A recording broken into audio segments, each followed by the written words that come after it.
पूछे गए हैं कहेंगे। चलिए पहले क्वेश्चंस को हम डिस्कस कर लेते हैं। जो भी लोग हमारे चैनल पर पहली बार विजिट कर रहे हैं तो उनसे एक बार रिक्वेस्ट है, हमारे चैनल को सब्सक्राइब कर लीजिए, सब्सक्राइब करके बेल आइकन जरूर प्रेस कर लीजिए ताकि आप सीटेट से संबंधित और भी वीडियोज़ जो है वो आसानी से देख पाएँ। चलिए दोस्तों, क्वेश्चन नंबर 44 है। इसमें लिखा है कि एक विभाजन के प्रश्न में भाजक भागफल का 5 गुना है और शेषफल का दुगुना है। यदि शेषफल 5 है तो संख्या क्या होगी। देखिए, यदि शेषफल 5 है तो भाजक कितना हो जाएगा, और ऊपर कहा है उसने कि भाजक जो है वो शेषफल का दुगुना है, यानी कि भाजक 10 हो जाएगा। और भागफल कितना हो जाएगा, भागफल फिर इसका 5 गुना है, भाजक जो है तो इसका 2 हो जाएगा। ठीक है, और शेषफल आपको दिया ही है। शेषफल कितना दिया है, ये दिया है आपका 5 दिया है। आपका भाज्य का फॉर्मूला क्या होता है, भाजक गुणा भागफल प्लस शेषफल। तो 10 दूनी 20 और 5 कितना हो जाएगा, 25 आपका इसमें आंसर आ जाएगा, जो कि ऑप्शन नंबर ए वाला बिल्कुल सही होगा। अपने आंसर मैच करते रहिएगा। नेक्स्ट क्वेश्चन है आपका, 5 क्रमागत संख्याओं का योग 20 है, प्रथम 3 क्रमागत संख्याओं का योग ज्ञात कीजिए। अब देखिए, 5 संख्याओं का योग कितना है, 20 है।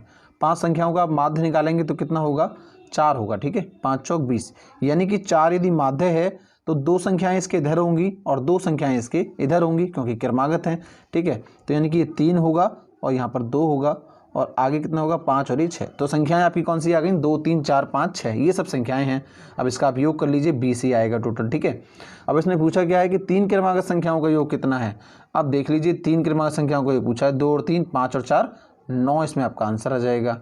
ठीक है, अब देखिए, आपके कुछ लोग कहेंगे इधर से सर इधर से क्यों नहीं कर सकते हम क्रमागत, इधर से नहीं लेंगे क्योंकि क्रमागत ये वाली हैं, 2 3 4 हैं केवल। ठीक है, अब यदि यहाँ से हम ले लें तो 5 और 6 11 और 4 कितना हो जाएगा, 16 हो जाएगा। 11 और 4 15 हो जाएगा, लेकिन वो इसमें ऑप्शन में भी नहीं है। तो आपका ऑप्शन नंबर क्या हो जाएगा, 9 आपका इसमें राइट आंसर हो जाएगा, जो कि ऑप्शन नंबर 4 में। नेक्स्ट देखते हैं, एक वर्ग के रूप में एक तार है जिसका क्षेत्रफल 144 सेंटीमीटर का है। यदि इसी तार को एक आयत के रूप में मोड़ा जाए तो आयत की लंबाई 16 सेंटीमीटर है और उसका क्षेत्रफल कितना होगा। तो सबसे पहले तो हम यहाँ पर इसका तार की लंबाई निकाल लेते हैं। ठीक है, यानी कि परिमाप निकाल लेते हैं। अब देखिए, ए हम यहाँ से निकाल सकते हैं, 12 सेंटीमीटर आ जाएगा क्योंकि वर्ग है। अब इसका परिमाप कितना हो जाएगा, 12 चौक 48 सेंटीमीटर, यानी कि 48 सेंटीमीटर लंबाई क्या है, तार है। ठीक है, अब 16, इसकी आयत की लंबाई कितनी है, 16 है, तो आयत की लंबाई 16 हो गई, प्लस 16 एक और लंबाई होगी, यानी कि लंबाई कितनी हो गई, 32 हो गई। 32 को माइनस कर दीजिए, इसमें से कितना बचेगा, 8 में से 2 गया 6, 4 में से 1 गया 16 आ जाएगा। यानी कि 16 क्या आ गई आपकी, ये दोनों चौड़ाई आ गई। तो चौड़ाई कितनी होगी, 8 होगी चौड़ाई। आपको समझ में आ रहा है बात, यहाँ पर चौड़ाई कितनी होगी, 8 होगी और लंबाई कितनी है आपकी, 16 है। तो बस इन दोनों का गुणा कर दीजिए, 16 अट्ठे कितना होता है, 128 आपका इसमें राइट आंसर आ जाएगा। तो क्षेत्रफल है सेंटीमीटर स्क्वायर में आएगा। ऑप्शन नंबर ए वाला आपका राइट आंसर इसमें हो जाएगा। नेक्स्ट क्वेश्चन देखते हैं, निम्नलिखित भिन्नों में से बड़ी संख्या और दूसरी सबसे बड़ी संख्या कौन सी है। तो देखिए, 5/6 को भी आप करेंगे भाग देके देख लीजिए, तो ये हो जाएगा 6 अट्ठे 48, यानी 0.8 समथिंग आएगा। आगे देखेंगे 3/4 को हम क्या लिखेंगे, तो लिख सकते हैं हम 0.7 लिख सकते हैं। ठीक है, 3/4 को। अब 1/2 को हम 0.5 लिख सकते हैं, 2/3 को हम लिख सकते हैं 0.66 और 3/5 को हम लिख सकते हैं 0.60। तो यहाँ पर देखिए, सबसे बड़ी संख्या कौन सी आ रही है, यानी कि यहाँ आ रही है सबसे बड़ी संख्या आपकी 80 और ये 70, बाकी सब छोटी हैं। तो देखिए, दो सबसे बड़ी संख्या 0.8 और दूसरी सबसे बड़ी संख्या 0.7, यानी कि आपका राइट आंसर हो जाएगा इसमें 5/6 और 3/4, जो शुरू वाले ऑप्शन नंबर 2 हैं। अब ऑप्शन में देख लेते हैं, 5/6 और 3/4 आपका ऑप्शन नंबर 3 में दिया हुआ है। अगला क्वेश्चन देखते हैं, अमिता विद्यालय की गोष्ठी में 8:30 बजे से 15 मिनट पहले पहुंच गई, यानी कि अमिता कितने देर पहुंच गई, अमिता पहुंच गई आपकी 8:15 पर पहुंच गई। ठीक है, 8:15 AM पर पहुंच गई। अब अपने सहकर्मी से वह आधा घंटे पहले पहुंची है, यानी कि उसका सहकर्मी कितने बजे पहुंचा होगा, 8:45 पर पहुंचा होगा, आधे घंटे पहले तो पहुंच गई है वो, जो कि गोष्ठी के लिए 40 मिनट देरी से पहुंचा है। अब ये जो आदमी है, ये जो उसका सहकर्मी है, ये गोष्ठी के लिए 40 मिनट देर हो गया, यानी कि गोष्ठी कितने बजे थी, 8:05 पर थी, क्योंकि 40 मिनट देर हुआ तो ये 8:45 पर आया। अब पूछा क्या है इन्होंने कि गोष्ठी का निर्धारित समय क्या था, तो ऑप्शन नंबर कौन सा सही हो जाएगा, दूसरा सही हो जाएगा, 8:05। दोस्तों, मैं आपको बता दूं कि इसके लिए मैं और भी वीडियोस बनाऊंगा जो आपके और सब्जेक्ट्स हैं, तो प्लीज़ चैनल को ज़रूर सब्सक्राइब कीजिएगा और बेल आइकन भी ज़रूर प्रेस कर लीजिएगा। नेक्स्ट क्वेश्चन देखते हैं, 1 × 1 सेंटीमीटर के 48 छोटे वर्गों को कितने प्रकार से व्यवस्थित किया जा सकता है कि परिणामी क्षेत्रफल 48 सेंटीमीटर स्क्वायर हो। तो यहाँ पर देखिए आप 1/1 गुणा 1 के जो क्षेत्रफल होता है कितना हो जाएगा, वो 1 सेंटीमीटर स्क्वायर ही होगा, ठीक है, 1/1 का। तो ये वर्ग है, तो कितने हैं आपका 48 छोटे टुकड़े हैं इसके। तो एक प्रकार तो ये हो गया, हम सभी टुकड़ों को जो है वो बराबर बराबर में रख दें तो ये कितना हो जाएगा, 48 हो जाएगा। अब देखिए एक फार्मूला होता है इसका, फैक्टोरियल 3 को यदि हम निकालें तो फैक्टोरियल 4 को यदि निकालें तो फैक्टोरियल 4 का मान होता है 2 गुणा 3 गुणा 4, ठीक है, 2 तिया 6 चौक 24। अब देखिए ये फैक्टोरियल हमने निकाला है, यहाँ पर 4 निकाला है, ठीक है, तो यहाँ पर 4 प्रकार से हम जो है इसको रख सकते हैं, ठीक है, और 24 क्योंकि ये आपका वर्ग है तो उसका दुगना हो जाएगा और यहाँ पर हो जाएगा ये 48 छोटे वर्गों का को हम 4 प्रकार से अरेंज कर सकते हैं, जिसका उनका जो क्षेत्रफल होगा वो टोटल 48 सेंटीमीटर स्क्वायर होगा। नेक्स्ट देखते हैं, विद्यालय की सभा में एक कक्षा में विद्यार्थी एक पंक्ति में खड़े हैं, दोनों सिरों से रूही का क्रम जो है वो 19वां है। तो पूछा है कि उस कक्षा में कुल कितने छात्र उपस्थित हैं।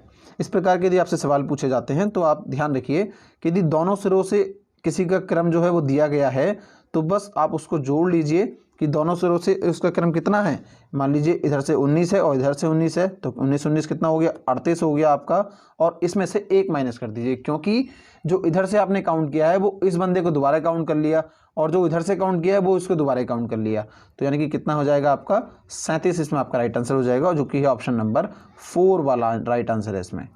नेक्स्ट देखते हैं, एक संख्या 100 के आधे से अधिक है यानी कि 50 से ज़्यादा है, 6 के दहाई से अधिक है। 6 के दहाई से ध्यान दीजिएगा, 6 के दहाई यानी कि 60 से तो क्या होगी, वो अधिक होगी, और क्या कहा गया है कि 80 से वो कम है, तो 80 से क्या है, कम है, ठीक है, 8 की दहाई से कम है। इसके अंकों का योग कितना है, वो 9 है। अब देखिए 60 से आगे चलेंगे हम, 61, 62, 63 यानी कि 63, ये जो अंक है इसके दोनों अंकों को योग कितना है, 9 है, ठीक है, 6 और 3 9, और 80 से यदि हम पहले चलते हैं तो यह एक आता है 72, तो यानी कि 7 और 2 9, इसका भी जो है वो योग 9 है। तो दोनों संख्याएं इसमें से हो सकती हैं। आगे बढ़ते हैं, इसकी दहाई का अंक इकाई के अंक से दुगना है। अब देखिए दहाई का अंक कितना है, 6 है, इकाई का अंक कितना है, 3 है, तो 3 दूनी 6 दुगना है, तो बिल्कुल सही है, 63 इसमें राइट आंसर होगा। इसमें ऐसा नहीं हो रहा है, ठीक है, तो राइट आंसर क्या हो जाएगा, संख्या आपकी क्या है, 63, ऑप्शन नंबर 4 आपका इसमें सही आंसर है। नेक्स्ट क्वेश्चन देखते हैं, विभिन्न स्टेशनरी वस्तुओं की दरें नीचे दी गई हैं। क्रेयॉन का पैकेट है, पेंसिल का पैकेट है, स्केच पेन है, कैंची, रबड़ और चमकीले कागज की एक परत है, सजावटी स्टिकर हैं। एक व्यक्ति ने वो सारा सामान खरीदा, लेकिन आपका इसमें 5 शीटें खरीदी इसने, किसकी, ये आपका 2.5 की, बस इसमें 5 का गुणा करके यानी कि हो जाएगा 25, क्या जाएगा 6.25, ठीक है, 6.25 जोड़ लीजिए और बाकी इन सब चीज़ों को जोड़ लीजिए, आंसर आएगा आपका 100.50, ऑप्शन नंबर 1 वाला आपका बिल्कुल सही उत्तर इसमें हो जाएगा। दोस्तों यदि आपको वीडियो अच्छा लगता है तो प्लीज़ वीडियो को लाइक और शेयर करना मत भूलिएगा। आपके लिए मैं और भी वीडियोस यहाँ पर बनाता रहता हूँ, तो प्लीज़ चैनल को लाइक करें और सब्सक्राइब जरूर कर लेना। आगे देखते हैं, एक रेलगाड़ी पटना से 30 मई 2020 को 23:40 यानी रात को 23:40 बजे पर चलती है और मुंबई 1 जून 2020 को 5:15 पर पहुंच जाती है। रेलगाड़ी की यात्रा का कुल समय कितना था। पहले मुझे आप ये बताइए कि जो मई का महीना होता है ये कितने दिनों का होता है, क्योंकि 30 तारीख को गाड़ी चली है, मई का महीना होता है आपका 31 का होता है, ठीक है। आप ध्यान दीजिए जरा, 30 से लेकर के 30 तारीख को चली है ये आपका 11:40 पर, तो 31 तारीख को जो 11:40 तक होगा वो कितना समय होगा, 24 घंटे होंगे, ठीक है, 24 घंटे होंगे। प्लस आपका 31 तारीख को जो 12 बजेंगे यानी कि रात के 12 बजेंगे, ठीक है, रात के 12 बजने की बात चल रही है, यहाँ पर 24 बजने का, तो यहाँ पर 20 मिनट और प्लस हो गए, ठीक है। अब आगे कितने समय और चली वो, 5.5 घंटे और चली, यानी कि 5 घंटा 15 मिनट और चली वो, ठीक है। अब यहाँ पर आप जोड़ लीजिए, देखिए 24 घंटे ये थे, 5 घंटे ये, कितने घंटे हो गए, 29 घंटे हो गए, 20 मिनट ये थे और 15 मिनट ये, कितने मिनट हो गए, 35 मिनट हो गए। तो राइट आंसर क्या हो गया, 29 घंटे 35 मिनट आपकी गाड़ी पहुंच जाएगी मुंबई, ऑप्शन नंबर 4 आपका इसमें सही होगा। नेक्स्ट देखते हैं, एक 5 अंकों वाली संख्या में 100वें स्थान का अंक 10,000वें स्थान के अंक का 3/4 है। सबसे पहले आप ऑप्शन पे आ जाइए। आप देखिए जो 100वें स्थान का अंक है वो निकाल लीजिए, यहाँ पर 4 है, 10,000 में अंक स्थान कौन है? ये 8 है। कह रहा है वो 3/4 है, तो 8 का यदि हम 3/4 करें तो कितना हो जाएगा? 4 दूनी 8, 3 दूनी 6, लेकिन ये तो 4 है, तो ये ऑप्शन नहीं होगा। ठीक है, मेरी बात आप समझ रहे हैं? ये ऑप्शन नंबर नहीं होगा। आगे हम देखते हैं ऑप्शन नंबर 2 वाला। इसमें दिया है आपका 4, तो 4 का हम 3/4 निकालते हैं। 4 का 3/4 निकालेंगे तो कितना हो जाएगा? 4 से 4 कैंसिल और ये आ जाएगा 3। 3 देखते हैं 100वें स्थान का कितना है, लेकिन इसका तो 9 है यहाँ पर 100वें स्थान पर, तो ये भी नहीं होगा। तो बचे आपके कौन से? आपके ऑप्शन नंबर 3 और 4। अब यहाँ पर 8 है तो 3/4 हम करेंगे यहाँ पर, 4 दूनी 8 और ये कितना हो गया? 6। 100वें स्थान का अंक देखिए यहाँ पर क्या है? 6 ही है, तो ये भी हो सकता है। ठीक है, लेकिन एक और देख लेते हैं अभी आपका 4 गुणा 3/4 करेंगे तो 4 से 4 कैंसिल हो जाएगा 3, और यहाँ पर 100वें स्थान पर 3 ही दिया हुआ है, तो यानी कि ऑप्शन नंबर आपके 3 और 4 में से हो सकता है। आगे क्वेश्चन पढ़ेंगे। और 10वें स्थान का अंक 7वें स्थान के अंक का 2/3 है। अब इसमें देखेंगे हम केवल दोनों में। 10वें स्थान का अंक कौन सा है आपका? इसमें 4 दिया गया है। 10वें स्थान का अंक 100वें स्थान के अंक का 2/3 है। 100वां स्थान कितना है आपका? इसमें 6 दिया गया है, तो इसका 2/3 करेंगे। 2 3 दूनी 6, 2 दूनी 4, ये इसमें बिल्कुल आपका राइट आंसर हो रहा है। इनकी ये थर्ड वाला हो सकता है। और इसको भी चेक कर लेते हैं हम। 10वें स्थान का जो अंक है वो कितना है यहाँ पर? 2 है। ठीक है, 10वें स्थान का अंक कितना है? 2 है। और 100वें स्थान का अंक कितना है यहाँ पर? हमारा 3 है। तो दिया कितना है इसमें? 2/3 दिया है, 3 से कैंसिल करेंगे तो 2 का 2 ही आ गया, यानी कि अब भी नहीं आंसर आ रहा है हमारा। आगे और पढ़ते हैं। 10वें स्थान का अंक सबसे छोटी अभाज्य संख्या का वर्ग है। अब बस आंसर आ जाएगा हमारा। देखिए 10 में सबसे छोटी अभाज्य संख्या क्या होती है? 2 होती है। इसका वर्ग करेंगे तो कितना हो जाएगा? 4 हो जाएगा। और ये क्या है? 10वें स्थान का वर्ग है, यानी कि पीछे से इकाई दहाई, जो कि है आपका केवल थर्ड वाले में। ऑप्शन नंबर 3 आपका इसमें राइट आंसर हो जाएगा। आगे चलते हैं। 17,863 को पाने के लिए 8,008, 8,088 और 8,808 में क्या जोड़ा जाना चाहिए? ये आपका क्वेश्चन नंबर 55 है। दोनों को आप, इन तीनों को आप जोड़ेंगे और इसमें से आप घटाएंगे क्या? 7,041, तो आपको बन जाएगा ये 17,863। मेरी बात ध्यान से सुनिएगा, एक बार सुन लीजिए। 8,088 को जोड़ेंगे, 8,808 को जोड़ेंगे। ठीक है, ये 24,000 समथिंग बन जाएगा, और इसमें से फिर इसको घटा दीजिए आप, तो आप पाएंगे कि 7,041 आपका इसमें राइट आंसर आ रहा होगा। नेक्स्ट देखते हैं। 16 लीटर धारिता वाली एक बाल्टी है जो पूरी भरी हुई है। बाल्टी में एक मग्गे से पानी निकाला जाता है और 50 मग्गे से पानी निकाला जाता है, और पूरी बाल्टी क्या है? वो खाली हो जाती है। तो पूछे है कि वो मग्गा जो है वो कितनी धारिता है, उसका मग्गे का आयतन कितना है। ठीक है, उसमें मग्गे में कितना पानी आ सकता था एक बार में? तो कुल कितना है हमारे पास? 16 लीटर है। अब 16 लीटर को ml में बनाना है हमें, तो 1000 से हमने इसमें गुणा कर ली।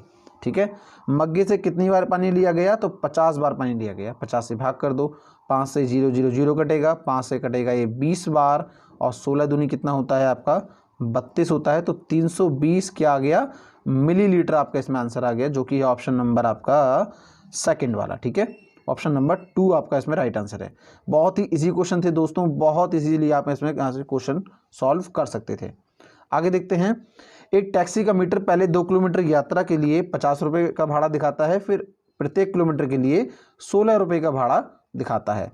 मंजू ने अपने घर से रेलवे स्टेशन तक यात्रा की और 258 रुपये का टिकट 258 रुपये का किराया दिया। उसके घर से रेलवे स्टेशन की कितनी दूरी है?